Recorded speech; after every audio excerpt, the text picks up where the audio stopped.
There is a specific frustration that almost every student knows. You sit down to study with the best of intentions.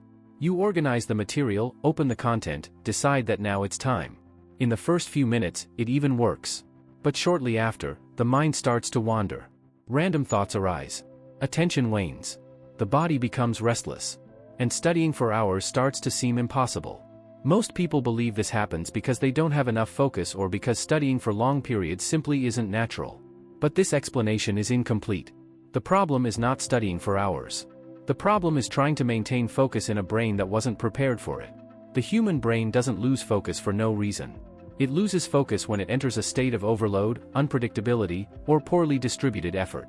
When this happens, attention begins to fragment as a defense mechanism. It's not laziness.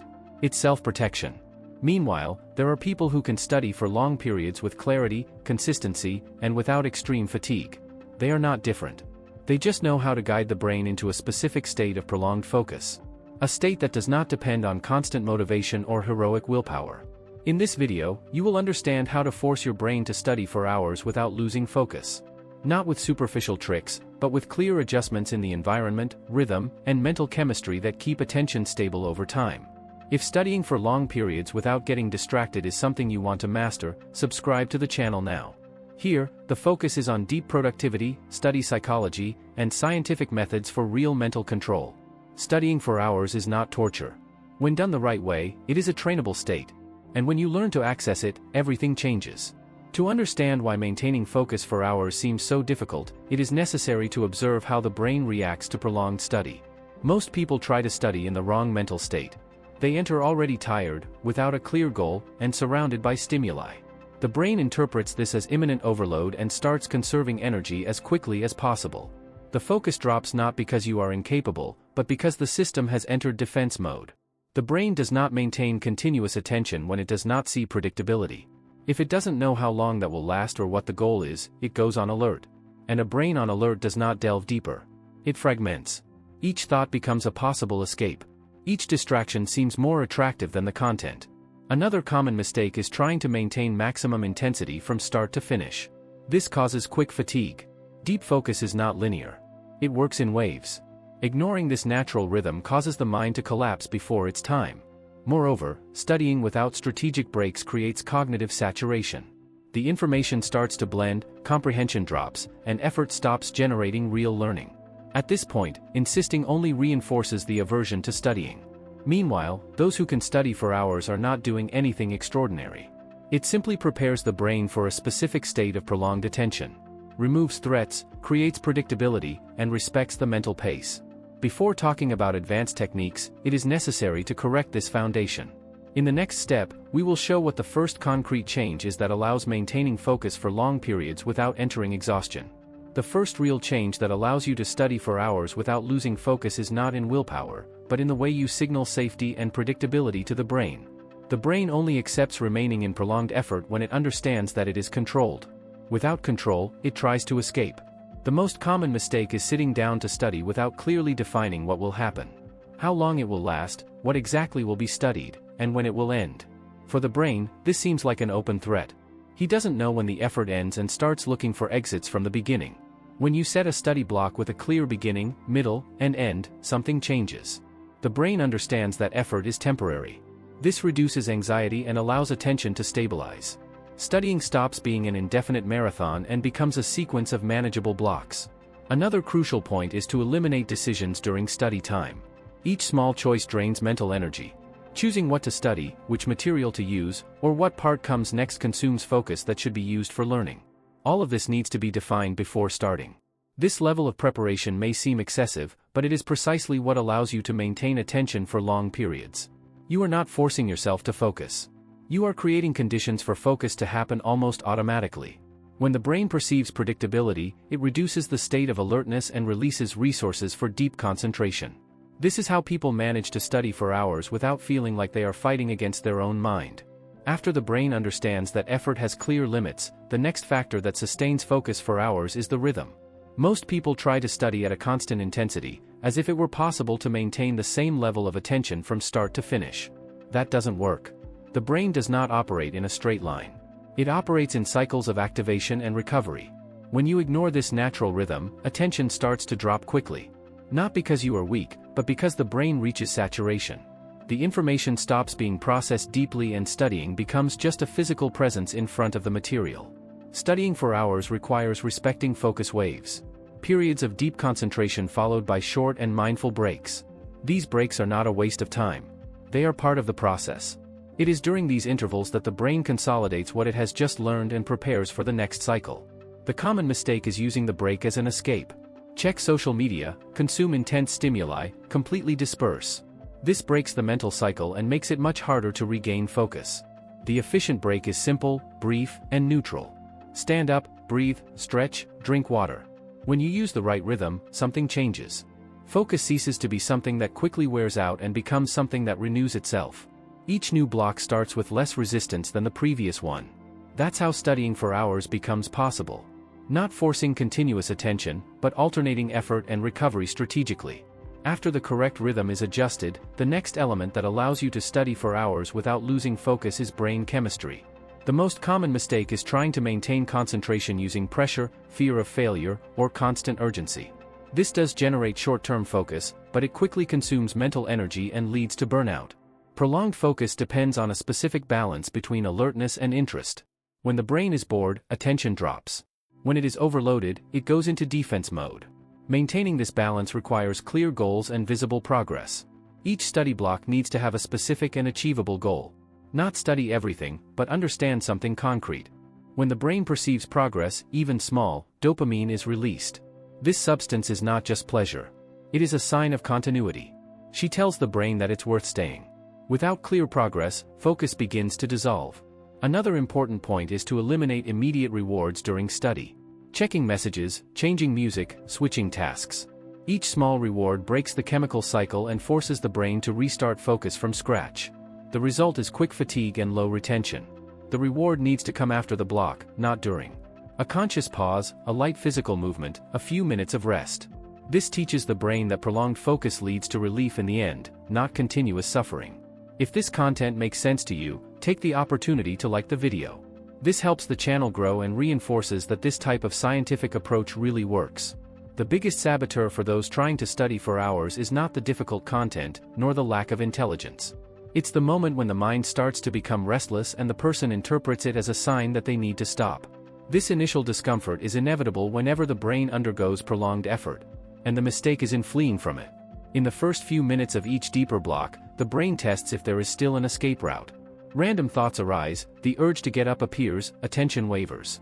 This doesn't mean that focus is gone. It means that it is still being built. Those who can study for long periods understand one simple thing. You need to get through this phase without negotiating. Do not fight against the thoughts, but do not follow them. Just return to the content repeatedly. Each return strengthens the sustained attention circuit. Another common mistake is trying to completely eliminate discomfort. That doesn't happen. Deep focus is not comfortable at first. It becomes comfortable after the brain realizes there is no escape. When this happens, restlessness decreases and concentration stabilizes. A powerful strategy here is to reduce choices during study. No deciding on the next topic, changing the method, or adjusting the environment in the middle of the block. All of this has already been decided beforehand. The fewer decisions, the fewer gaps for the mind to escape.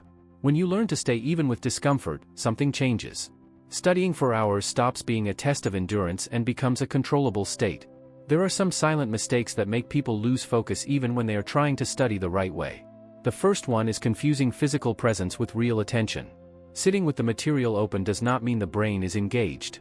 Often, the person is just tolerating the time passing, waiting for the block to end. This leads to wear and tear without learning. Another common mistake is trying to compensate for a lack of focus with more time. When concentration drops, the automatic reaction is to extend the study. This only gets worse. The brain associates prolonged study with frustration and begins to resist even more in the next sessions. Studying more doesn't solve a poorly structured method. There is also the myth that focus requires absolute silence and perfect conditions. This creates dependency. When the environment is not ideal, the mind immediately goes into excuse mode. People who study for hours build tolerance to imperfection. They don't wait for the ideal scenario. They create predictability within the possible. Ignoring basic signals from the body is another saboteur. Lack of sleep, poor nutrition, and dehydration drastically reduce sustained attention capacity. It's not a lack of discipline. It's physiology. No method works against an exhausted system. If any of these mistakes seem familiar to you, take the opportunity to like the video now. This helps this content reach more people who are also trying to study for hours but still sabotage themselves without realizing it. In the next step, we will show why this method works in practice and how it is used by those who need to learn under constant pressure. When you observe students who can maintain focus for hours in high-pressure environments, you realize that this is not the result of special talent. It is the result of adaptation. In contexts where learning quickly is mandatory, such as decisive exams, intensive training, or extreme preparation, the brain is conditioned to sustain attention because there is no viable alternative. Neuroscience explains this phenomenon clearly. When the brain repeatedly enters prolonged states of focus under predictable conditions, it strengthens the circuits responsible for sustained attention. Over time, what once seemed exhausting becomes merely demanding. The subjective burden decreases, even though the task remains difficult. These people don't study anymore because they like it. They study because the system is designed to make execution easier than escape. Defined schedules, clear goals, minimal interruptions, and consistent rituals. The brain learns that prolonged focus is the norm, not the exception. Another important point is that they do not measure study in raw time, but in the quality of presence. Being truly present during the block matters more than accumulating empty hours. This reduces frustration and increases retention, creating a positive cycle. That's why this method works in practice. He doesn't try to change feelings. He changes the environment, the rhythm, and the repeated behavior. And when these factors align, studying for hours stops being a torture and becomes an accessible state. In the next step, we will turn all of this into a simple and applicable plan for any routine, even with little time available. Transforming the ability to study for hours into something consistent requires less effort than it seems, as long as the process is well defined. The first step is to choose in advance when deep study will take place. Don't leave it for the moment. A fixed schedule reduces internal negotiation and prepares the brain in advance. Next, you define exactly what will be studied in each block. Not studying everything, not advancing entire chapters, but solving a clear and delimited part. This creates predictability and reduces anxiety. The brain works better when it knows what is being demanded of it. During the study, the goal is not perfection. It's persistence. To remain even when the mind tries to escape. Each conscious return to the content strengthens the circuit of sustained attention. You are not just studying. You are training your brain to stay. Another essential point is conscious closure. Finishing on time teaches the brain that effort has an end. This reduces future resistance and increases readiness for the next block. Extending too much just because it's working might seem productive, but it generates aversion in the long run. Over time, studying for hours stops being something exceptional. It becomes a familiar state. The mind adapts to prolonged effort when it is predictable, controlled, and properly rewarded. This is the point where many give up too soon. They try for a few days and stop before the adaptation happens. But when you keep the process simple and consistent, prolonged focus becomes part of your identity, not a daily struggle. In the end, studying for hours without losing focus is not a matter of talent, intelligence, or extraordinary willpower. It's a matter of mental control. When you understand how the brain reacts to prolonged effort, rhythm, and predictability, studying stops being a battlefield and becomes a trainable state. Most people try to study by fighting against their own mind. Strength, insists, gets frustrated, and gives up. Those who learn to study for hours do the opposite. Creates clear conditions, reduces unnecessary decisions, and respects the brain's actual functioning. Focus doesn't appear by chance. It is built and sustained. Over time, something profound happens. Attention strengthens. The resistance diminishes. Studying stops being something you avoid and becomes something you access on command. Not because it became easy, but because it became predictable. And predictability is what the brain respects the most. If this video helped you see studying in a different way, subscribe to the channel now. Here, the goal is to teach deep productivity, study psychology, and scientific methods to develop real focus, discipline, and mental control. No illusory shortcuts, no empty promises. Remember this. You don't lose focus because you are weak. You lose focus because you were never taught how to sustain attention the right way. When you learn to do this, studying for hours stops being a sacrifice and becomes a silent advantage. And this advantage, when well used, completely changes your performance, your confidence, and the way you build your future.